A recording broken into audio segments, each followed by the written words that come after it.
26 వచనం చదవమా. మరణము కంటే ఎక్కువ దుఃఖము కలిగించినది ఒకటి నాకు కనపడెను. అది వలల వంటిదై, ఊరుల వంటిదై, బంధకుల వంటి చేతులను కలిగిన స్త్రీ. దేవుని దృష్టికి మంచివారు,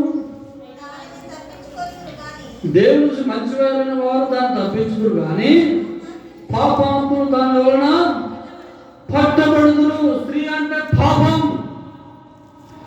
ఈరోజు దేవుని విందుకు రాకుండా ఆటంకపడుతున్న దేవుని వ్యక్తి పాపం. ఒక స్త్రీ ఆటంకపరుస్తూ ఉంది.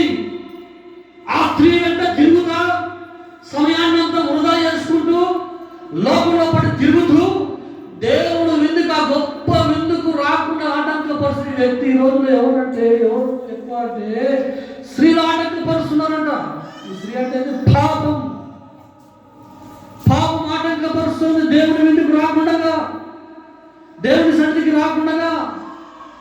ఎవరు తప్పించు, దేవుడి దృష్టికి మంచి వారైతే తప్ప దాని నుండి తప్పించుకోలేదు ప్రియులారా.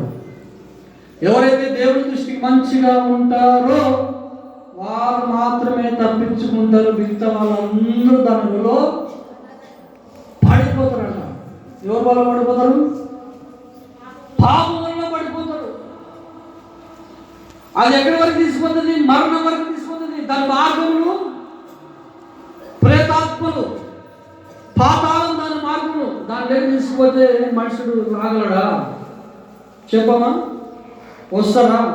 అది ఎక్కడ వరకు తీసుకుపోతుంది? అది మరణం వరకు తీసుకుపోతుంది. ఇప్పుడు మొత్తం నీ దగ్గర ఉన్న బలము, ఆస్తి, డబ్బు అన్ని తీసుకుంటాను వదిలిపెడితే, నాటి రోడ్లు పెడితే ప్రియులు అప్పుడు